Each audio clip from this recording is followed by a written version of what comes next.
ministries, like not all like Wildwood, but a lot of bigger institutions like this, and a lot of smaller places. Some are, a lot of them are nonprofit, and some of them are not. They're more private businesses, but they're run as ministries. And so sometimes lifestyle centers are run, or natural food stores are run by a private family or person. And so we want to welcome them into our family too, because we're doing the same work. Okay, it's just a matter of accounting, basically. So we're across 60 countries of the world, and that's something that is growing. You know, it wasn't too long ago, I just looked at a pamphlet from OCI, because I'm at the office, I was looking around. It was like, I think it was 6 or 7 years ago, and it said 140 ministries around the world. And I thought, wow, you know, in a short time, OCI has really grown a lot, because OCI was, I'll show you, was established in 1983. So, but it's been seeing these past few years a lot of growth. Maybe you're familiar with this statement from Ellen White about where the name came from. I'm assuming Elder Wilson and Frazee were reading this and talking about this name. Repeatedly, the Lord has instructed us that we are to work the cities from outpost centers. And so the interesting thing is trying to translate that around the world, because outpost center is not an easily translatable term or concept. You know, what is an outpost center? Even we might kind of fumble. Well, it's a ministry, you know, outside of the city. Well, what word do you use for that? So anyway, I really liked Kyle Allen's message this morning. If anyone missed it, you can see that online. But were you inspired by that, for those that were here? So just to get in touch with some of our roots, of course, the first self-supporting ministry, he didn't go into Madison College, but we all know the connections of what he was talking about. And the beginnings of Madison with the White family and E.A. Sutherland, Percy McGann, Sister Drouillard there. These were the founders, and so this is the origins of supporting ministries. And so this was, you know, taking what we learned this morning of the importance of medical missionary and medical evangelism, but now getting it out in the hands of church members to erect these different ministries and carry this work forward. And so Wildwood kind of grew out from all of this, you know, from Loma Linda and from the work that Elder Tyndale and Frazee were doing there and others, and also with, you know, connections from Madison as well, was established in 1942. So I just said by missionaries from Madison and Loma Linda, and you know, it's a little bit broader than that, but those are the two biggest influences that founded this institute. And I know this is, I'm speaking of more OCI, but this is OCI, these are the roots of OCI. Because yes, OCI was founded at Wildwood. This is a picture of Elder Warren Wilson. He was the president of Wildwood, 1983, founded this organization called OCI, Outpost Centers International, with the purpose to establish and support a global network of lay ministries. So what's it been, 10, 20, 40, almost 40 years now of OCI. So yeah, just for those that may not be totally aware, Kyle talked this morning about ASI and what started really with these conventions from the Madison branches, the Madison kind of projects that came out from them, the units they called them, I guess, and how that developed into ASI.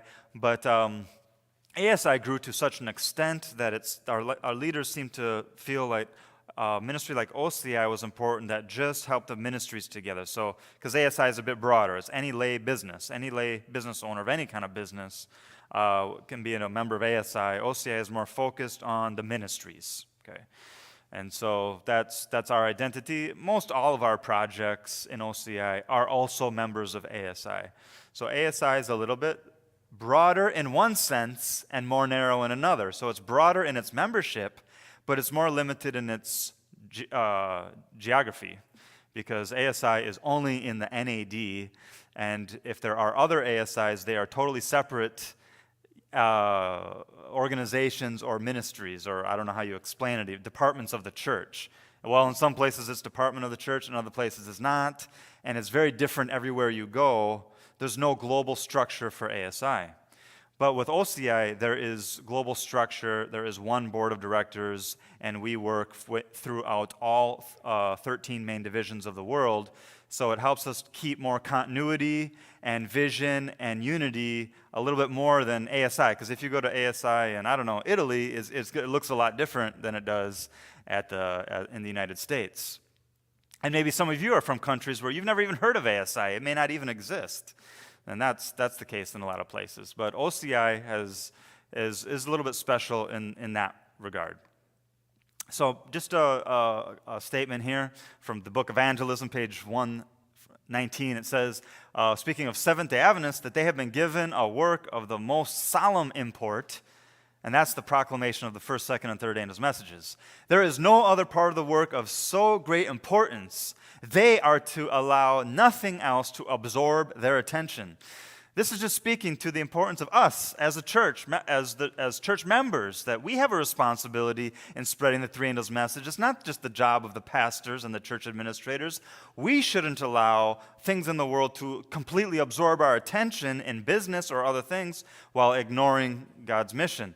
So we should be using our work to help advance God's cause. The ordained ministers alone are not equal to the task. That's the task of spreading the three angels' message to every nation, kindred, tongue, and person. It can't be by just the ministers. We all have to do our part. God is calling Bible workers and other consecrated laymen of varied talent who have a knowledge of present truth to consider the needs of the unwarned cities. There should be 100 believers actively engaged in personal missionary work, where now there is but one.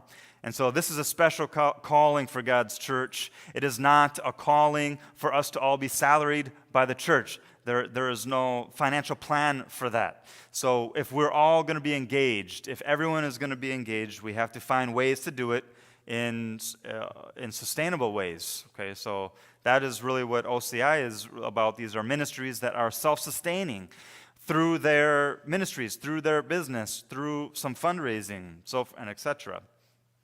This is a graph that I thought to make to illustrate this point. This is a picture of the Seventh-day Adventist Church. Okay, I don't know if you can see the 0.1% there. There's a very small sliver of white, and that represents the pastors of the world church. Okay, so this is a picture of God's church. The blue are the lay members, and the white are the ordained ministers. Okay, so these are actual statistics coming from the General Conference, and I plugged that into a data. That's why I couldn't even make a sliver that small. So Apple did it for me. That's 0.1. So the church, if we are the army of God, you can see what the army looks like. It is lay people, right? God's church, we are lay people. And so if we have the responsibility of spreading the gospel to the world, we cannot leave the work to the 0.1%. The 99.9%, we need to take the responsibility. Well, how are we going to do that? So we hope from OCI to be able to inspire other church members on what they can do, because we have a whole variety of kinds of ministries all around the world, and that will give, inspiration and encouragement to others to launch out. So these are the statistics from the 2018 SDA yearbook. So that's where this comes from. There are 1,031 laypersons for every one minister in the world field. Now, it looks differently in different parts of the world. In North America, it's more like 275 persons to one minister. So if there was like a 300-member church, they would have their own pastor. If there were 100-member churches, it'd be one pastor would have 3 churches. But still, that's 99.6% of the church being laypersons. But if you go to India or if you go to the Southern Africa Indian Ocean Division, the statistics are much different. 2,237 laypersons for every one minister. So if they're 100-member churches, how many churches does a pastor have? Just to try to keep you awake here. How many is it? 22, you might have, and in fact, I know pastors that have 22 churches. I have a friend that does pastoral work in the Philippines, and he has 22 churches. So how often do you think his church sees him? Yeah. How many Sabbaths are there in a year? There's 52. And so they may see him once or twice, because there are other meetings that they have to go to too. So usually you're going to get him once. Maybe if you're lucky, you get them twice. And usually that's a day that they'll do baptisms and, maybe weddings and things. So he's busy doing all of that. So who's running all these churches? The lay people are running them, right? And is the church growing in southern Africa? Not only South Africa, but other countries? Yeah, the church is growing greatly. In the Philippines, the church grows greatly. There are as many Filipino Seventh Adventists as we have here in the United States. So it's amazing. And in India, the work is growing. So not to say that pastors aren't important. They are. It's a strength, but we don't rely on pastors to do the work. We all have to take responsibility. I was raised a Roman Catholic, and in the Roman Catholic Church, the priest was the one who works for God and wears a robe. Everyone else is just common people, We don't really work for God. We do our jobs, and the priest is the one that works for God. But that is a false concept, right? That is not a biblical concept. And so our mentality needs to be every total member involvement, right? TMI. All right.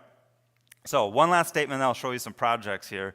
The work of God in this earth can never be finished until the men and women comprising our church membership rally to the work and unite their efforts with those of ministers and church officers. So there we have it. There's the army of God all getting involved, working unitedly with church leaders, not in an independent way. We got to stay connected, stay together. And as OCI, that's another thing that we try. We try to keep the ministries connected together, and then we represent ourselves to the world church as a united body. That this is a branch of the work, and we are united to support the mission of the Seventh-day Adventist Church.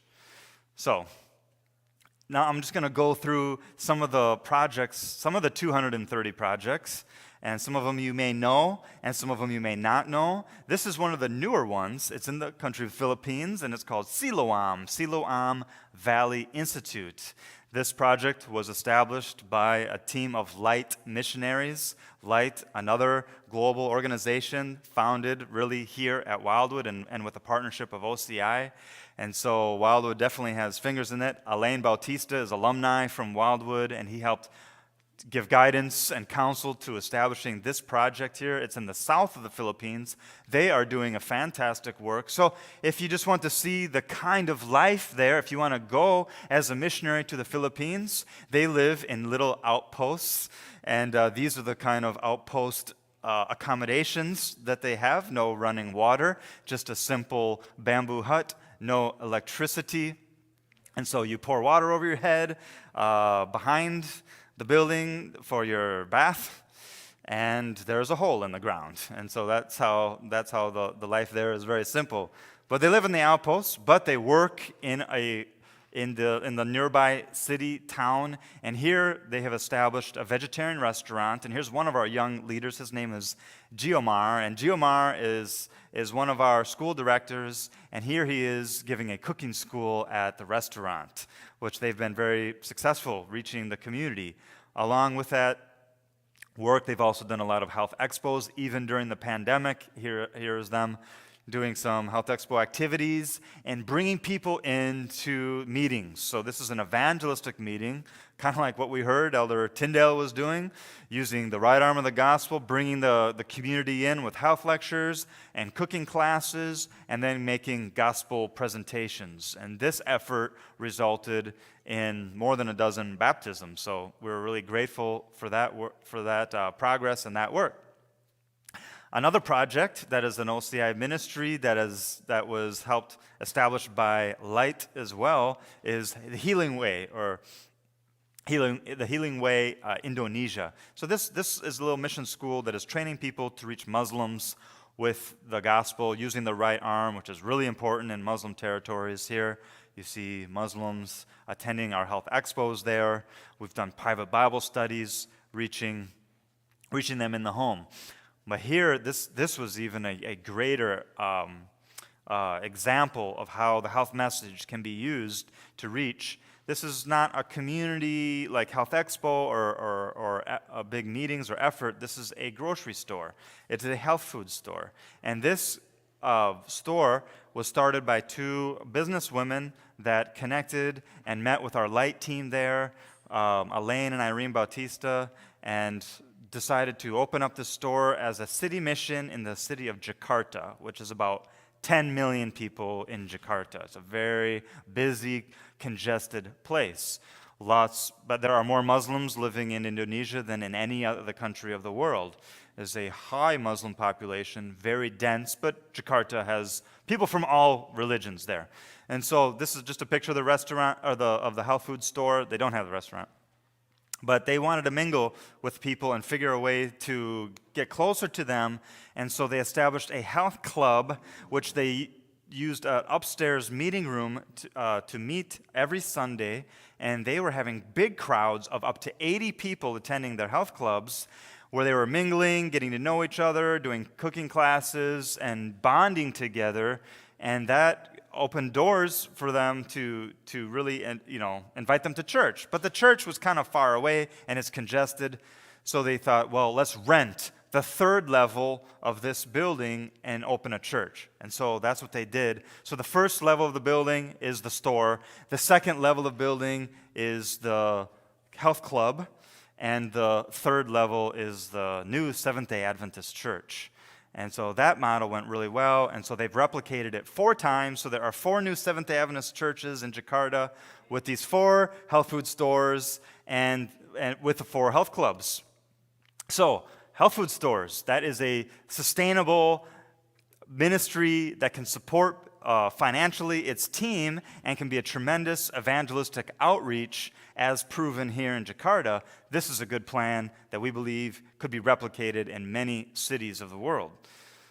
They've even branched out more to starting a lifestyle center north of Jakarta, and so the Bautistas are helping with that as well. And this is a picture of one of their health retreats. So all the ones attending those health clubs, they're invited to go to these health retreats as well. They all got T-shirts, they bond together. They're like a family, and people are joining the Seventh-day Adventist Church through these efforts. So we're really excited about what's going on in Indonesia. Wildwood, one of our most successful missionaries from this institute, traveled all the way to India many years ago and has started several projects. This is Bill Dahl, and Living Springs Ministry. And I see the Stone family here, also missionaries in India. We're so glad that you all are here too. So that's fantastic. They've been doing great work in India, as well as Living Springs has set up orphanages. Here are 2 of our Wildwood graduates. In the back there, they spent a year in India helping this orphanage. And so they're teaching, they teach elementary education, they teach mission training, medical missionary, evangelistic. They teach skills to their students, as you see here. And another thing that has kind of branched out from this is a higher level of medical missionary training, where we are now certifying health coaches. And these health coaches, I'm not touching anything here. Someone's arm is on the, let's go backwards, sorry. Thing took over itself.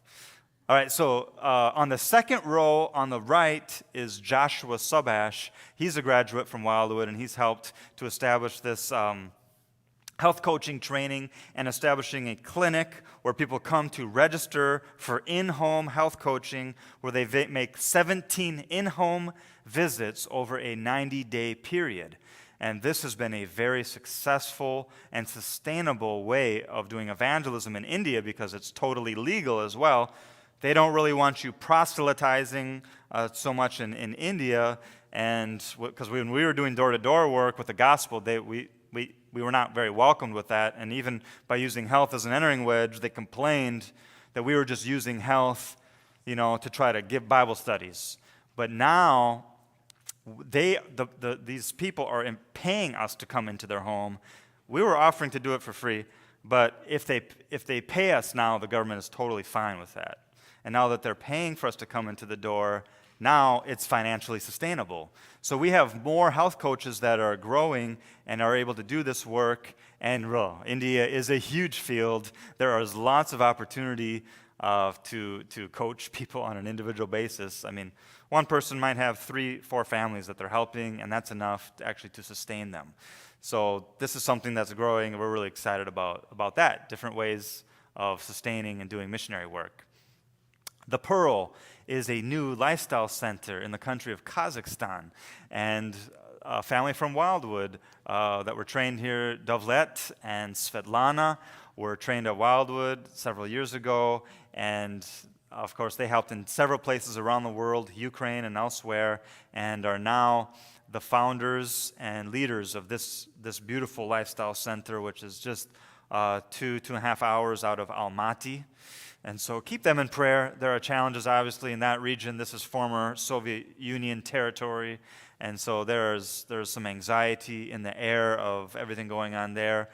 They have challenges. This is also a Muslim. It's kind of like a Muslim, Russian kind of influenced country, and so it has a lot of challenges to it, and they need your prayers. They're trying to build now a mission school, because they're trying to follow the pattern laid out here at Wildwood. This is where they were trained. This is where they learned. And so keep Svetlana and Dovlet in your prayers. But things are going well. I just talked to them recently. They are fundraising now for their mission school, but they are regularly getting lifestyle guests and doing a great work there. Also, to reach the Muslim territory, we established this little project here called Access. And Access is a school. We just basically are renting a house, which is near another OCI lifestyle center. That one, it slips my mind. Center of Lifestyle Medicine or something. Sorry, I forget the name of that one. But Beeser is the leader of this lifestyle center, and just down the road, walking distance, we rented this house to start a little mission school for the purpose of training people to reach North Africa and the Middle East. And so this is a picture of our first student group. Sergey Kostas is the director. He's got a blue tie on in the front row. Not the one all the way on the end, but the third one in. So that's Sergey and his wife with the polka dot shirt. So they are leading this school and are training people to reach into the Middle East territories. They've done several efforts. This is in Tunisia. They have all of our Health Expo materials translated into Arabic. They followed that up with a stop smoking program that went on for a whole week. And they got several Bible studies from these gentlemen. Obviously, this one's apparently only men smoke in Tunisia. So here we have a group of men there. Then this is Turkey. This is actually the first ever approved health expo in the country of Turkey. This was approved by the government. It's not an easy thing to do. It's very tricky, very hard to do public work in several of these countries in this territory. But little by little, we're getting experience and getting some successes, and we just pray that would grow, because this is a very needy field. Right now, from Outpost Centers, we're talking about, well, we'd love to see a lifestyle center started. There is a lifestyle center in this region, but it's in Israel, and it's reaching the Jewish community mainly.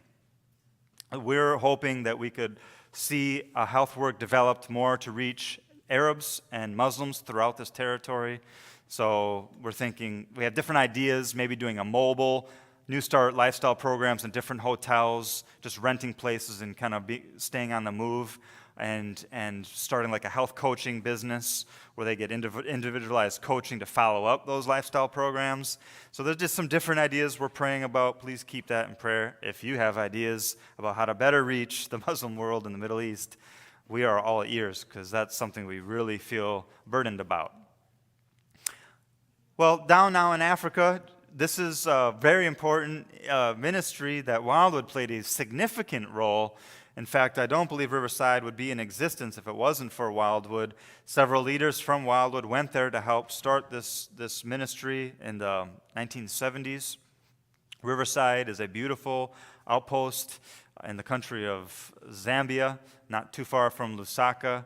They have a 1,000-acre or so banana plantation and other fruits and grains that they're growing there. They do a lot of humanitarian service, especially through times of famine.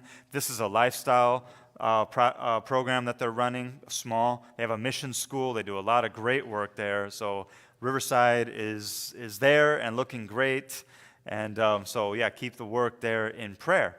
Light has been very active throughout Africa as well, training the church into the health message and how to use it to reach people. And so there's just a lot to be said. This is one of our efforts in Kenya, where we have a little project there. This is a Wildwood student that was there, spent some months there, and some of the door-to-door work done. Just a tremendous need there. It is not hard to find willing hearts, open hearts in various places throughout the continent. So great opportunities there. Some of our children's work there in South Africa. This is back in Kenya. This is like a health club. So like the health club that we are doing in Jakarta, here's a health club in a dung house in a village of Africa. It doesn't, just inviting people from the village to come over. You know, that sort of program, you can do it anywhere. People gather around food. And so look at the smile. And if there's a smiling face like that and good food, you've got a friend there. You start making connections, and that's how doors open for the gospel. This is a picture from Bolivia. This is Quebrada Leon, and a picture of one of their graduations. They've been a partner with OCI. They're an OCI ministry and light partner. They've done a lot of light trainings. The Kim family have done a great job. Benjamin was here for several years. And so they're doing a wonderful job. This is their project, and this is growing and developing. This was a farm with almost nothing on it. They've developed it over the past 10 years, are just doing a great job. The Kim family, where Do-sung was a dentist from Montana. He had a comfortable, big house in the country, living off the grid with big logs, big thick logs. I think they had triple pane glass with solar panels and tractors and generators, and he would just drive down 30 minutes to do dentistry work and drive back. They had 3 boys that they were raising, and they were living like the perfect Adventist life, right? Dream, you might say. But Do-sung felt unsettled. He says, I don't know, he felt kind of like life was too easy. And he thought, I don't know if I want to raise my son with such comfort. So he said, I feel like we need to go to the mission field.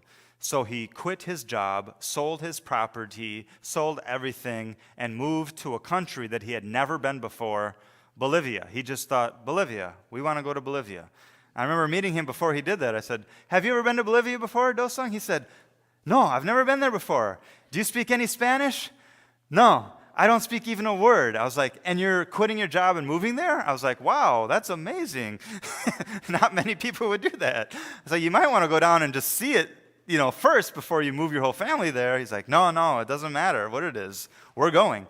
So they moved there and just rented a place and looked around and finally found a property and put their own money into this place and have just built it up from scratch.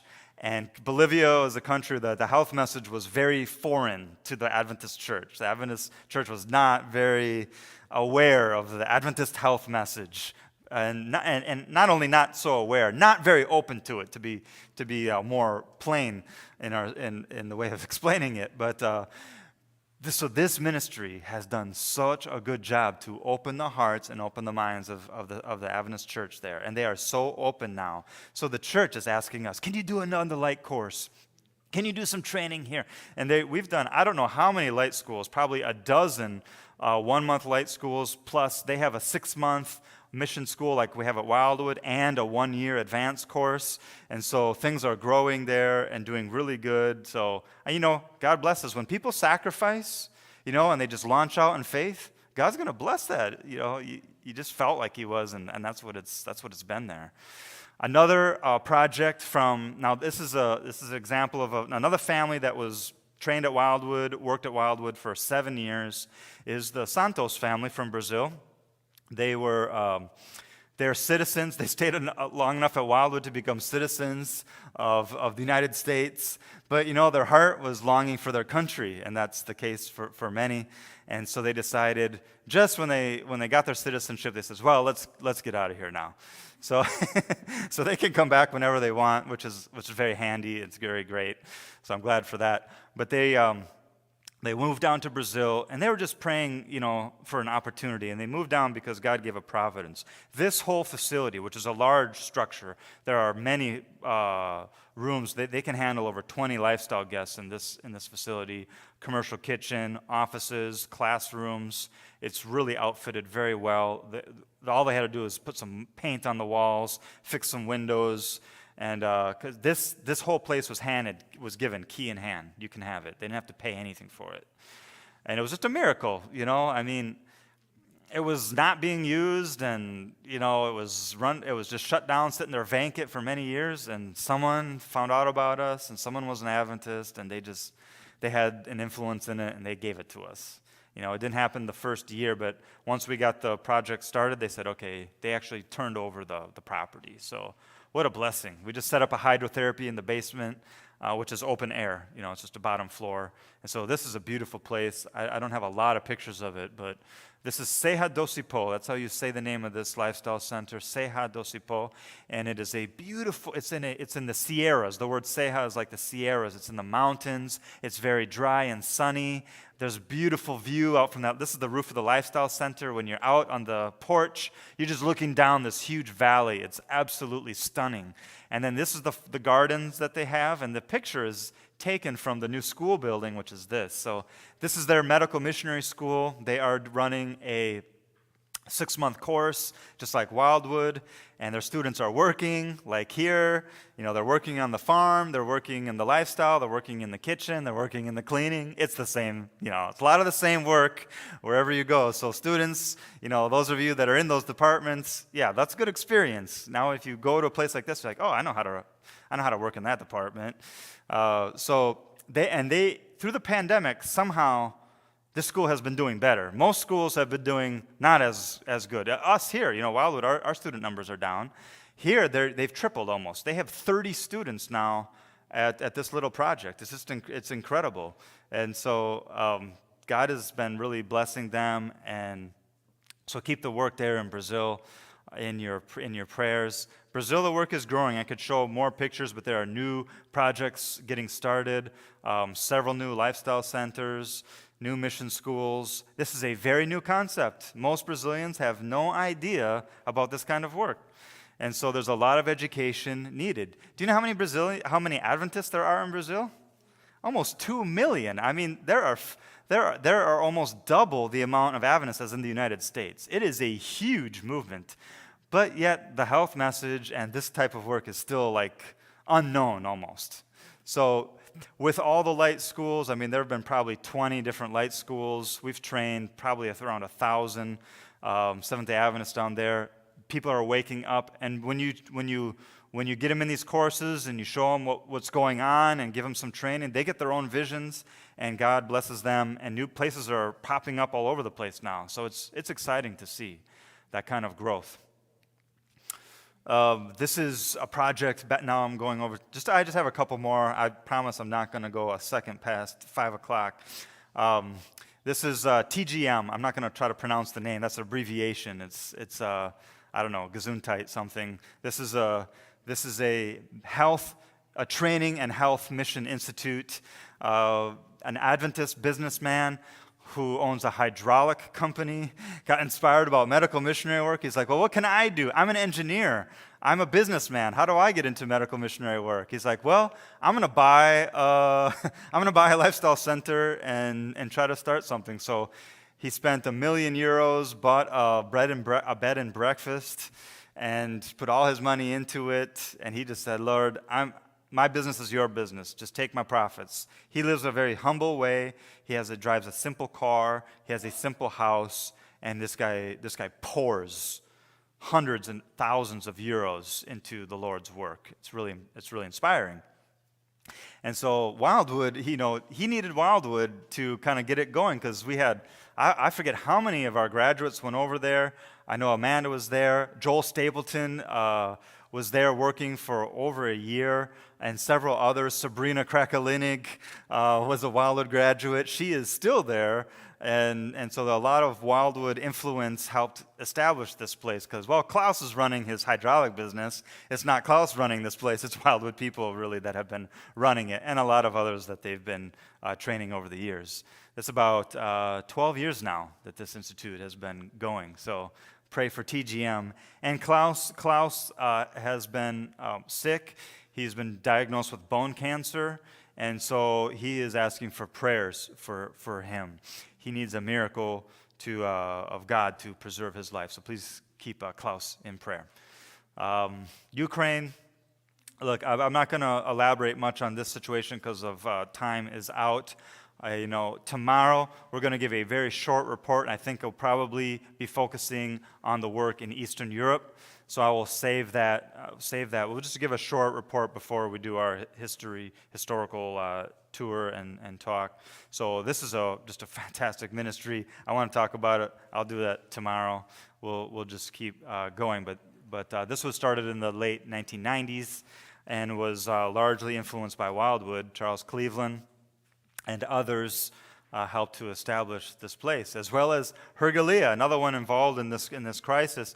Hergalea, Nick Dan was at Wildwood in the 1990s and has returned way back then and has built just an amazing project. So Hergalea is one of the most successful lifestyle centers in the world. If you look at the World Church, in OCI, we have more lifestyle centers in OCI than most other organizations that I know about. This one has a waiting list. They can accommodate up to 50 lifestyle guests, and there are times where they are months booked out. 50 guests every 2 weeks. It is really, they have a system there. Their hydrotherapy is like a factory. They're just fomentations all day long down there. I went down there and saw these people are working hard doing it. And can you imagine giving 50 hydro treatments? That's a lot. There's a lot of work going on at Hergalea, and they're doing a great work. It's a beautiful place. This is just behind the building. So let me go back. So this is the front, okay, and you go out back, and it's just boom. You're just out in the country. It is so quiet. It is so peaceful, and yet they're only like 20 minutes from the neighboring town. So it's just great. Hergalea is such a beautiful location. The agriculture, the soil is so great. They've got a great farm project there. They have a mission school. So Hergalea is doing a wonderful job. And you know what? Amazingly, they are starting a licensed nursing school, which is like, wow. So that took a lot of work behind the scenes. So they're starting this, along with their medical missionary school. They are licensing nurses at this project, at this outpost center. It's really incredible. Uchee Pines, many of you know this place. It's not far from here, 3.5 hours. It's in Alabama.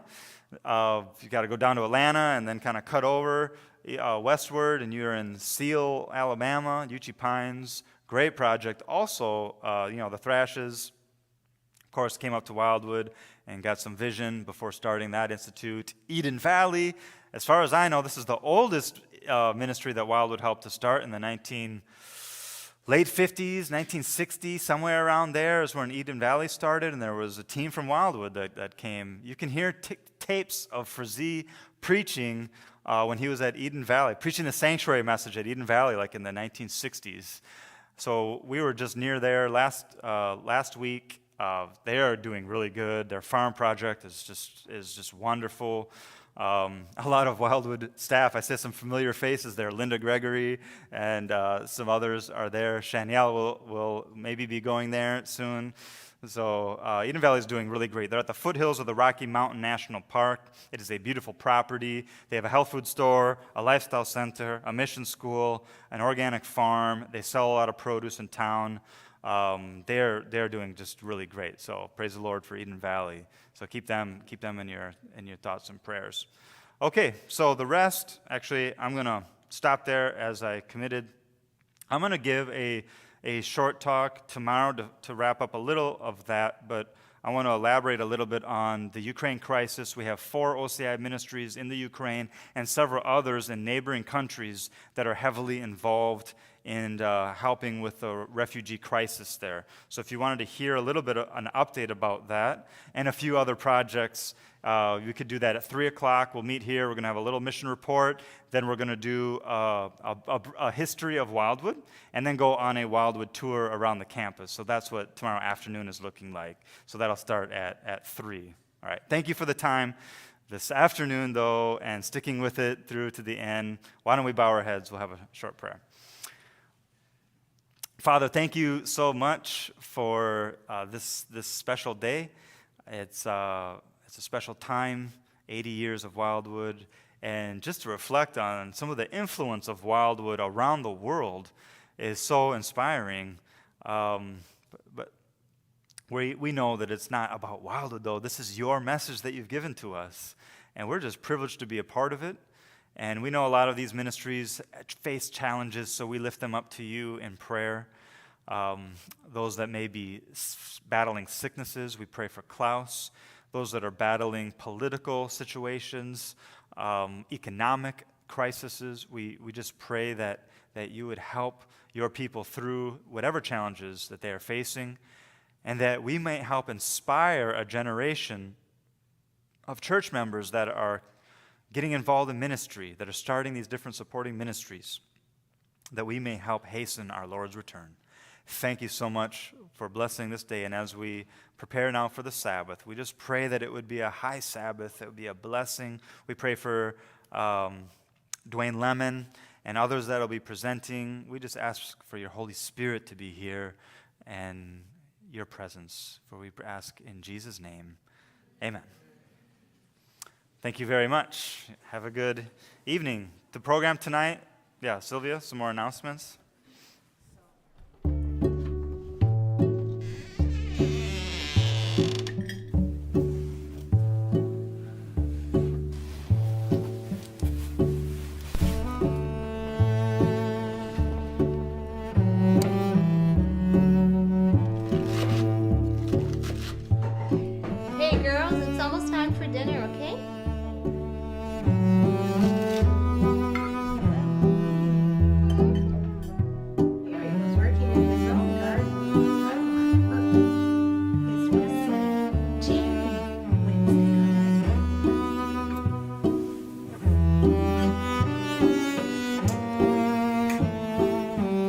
People just give up on God's calling when life gets busy, but not you.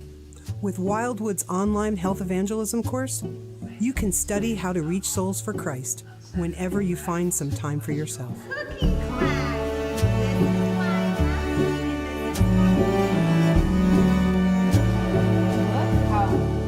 With Wildwood, health evangelism is a chance to see what God can do.